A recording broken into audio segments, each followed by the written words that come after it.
Hello my friends, welcome back to the cottage kitchen at the Elliott Homestead. We're gonna make a French onion soup today, use up some of these storage onions, and then ultimately have a really beautiful soup on the stove for supper later after all the work is done. My kids love this soup, so I'm going to make sure we have lots of onions in it. Because I'm gonna be chopping up so many onions and I don't want this soup to be too fussy, I'm just gonna use my food processor to chop these onions up for me.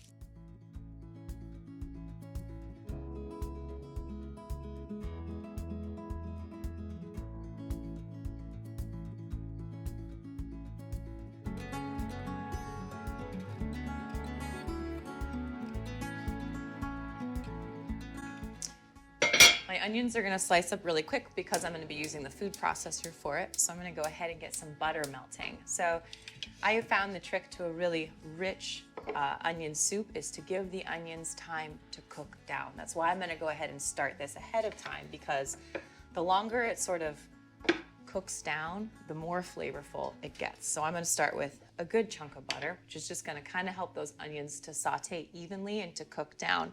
I'm gonna use kind of a medium heat on this because I do want those onions to get going. I don't want them to get too soft and too mushy and just dissolve.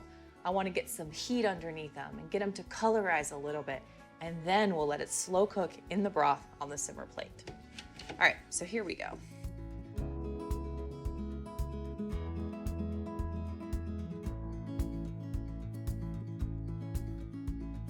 So if you follow along on our channel, you know that we recently added a larger Lacanche range here on this wall. This wasn't originally where the stove was in the kitchen, but the way that it works is because you get to configure your burners however you like. I inevitably use this burner the most because this is where my work surface is. So I chose my BTUs of the burners accordingly so that this would be the one that I would go to the most because it just naturally fits into where I work. Now, I know this looks like a ton of onions, but it will really cook down. I have the heat kind of cranked under this burner to get those onions started. Even though I've got the heat on fairly high underneath these onions, it's gonna take them a few minutes to kind of cook down and start to soften. So I'm gonna go ahead and season them now with some salt, which is also gonna start to help them sort of wilt down a bit. And chili flakes, which I put in absolutely everything. Adds a little bit of heat, a little bit of backbone. A little bit of garlic. This is also from last year's harvest. And because it started to go bad, we just freeze-dried it. And now it works great. And it's actually really convenient to not have to peel garlic all the time. We'll add some black pepper.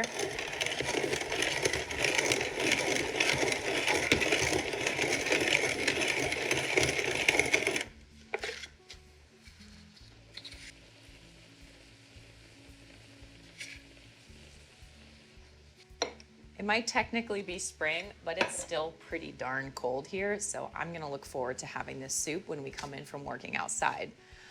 Typically, French onion soup is made with beef broth, which I don't have on hand. So our kitchen is all about using up what you have, and so today that's chicken stock. So I'm gonna counter the lightness of the chicken stock that I have on hand by adding in some Worcestershire sauce. That's not how you say it. Sauce. It kind of has some depth to it. So what we lack in beef broth, which is what's traditionally used, we're going to make up for with a little bit of that dark Worcestershire sauce. Nailed it.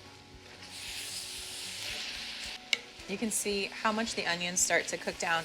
And if you peek in here, you can see that our burner has gotten nice and hot and gotten a little bit of char on the bottom of the pan, which is perfect.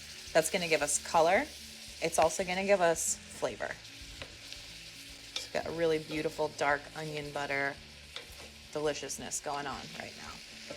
All of my burners are fairly strong, and I chose them to be like that because I want to be able to use them for as many things as possible. But sometimes when you need to bump something down to a lower heat, because it's going to sit on the stove all day, that's where this beast comes in. This is a simmer plate. I'm going to put this on my back two burners, which have lower BTU, so that once I add everything I need to this soup, it can hang out on the simmer plate while I go outside and work. So this thing's pretty cool.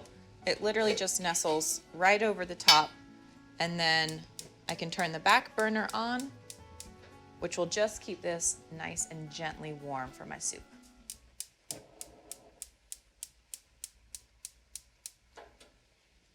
All right, these are softened and cooked down now. So I'm gonna pour in my broth. Here we go. Don't make a mess, Shay. Oh.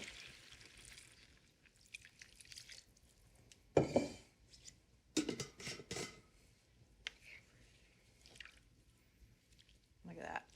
Oh, I love this dish so much. Okay, and in goes our, however you say it.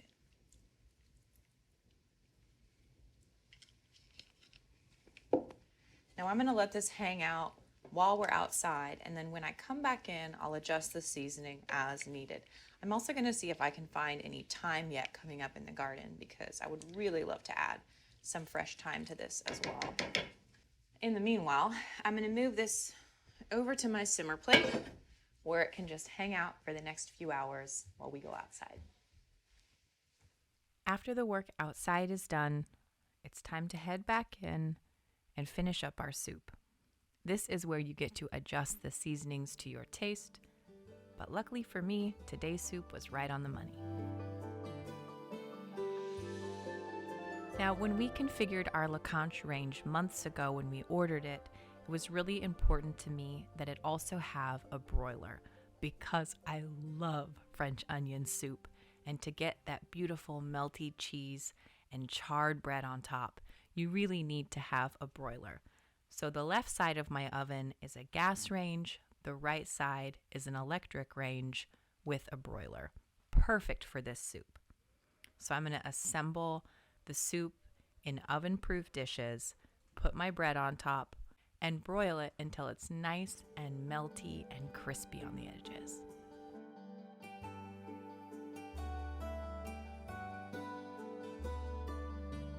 We've done gardening and we've done cooking on this farm for years without having the right tool. In fact, we often joke about one year when I was out digging trenches to plant radish seeds in with a rock because it was the only tool I had.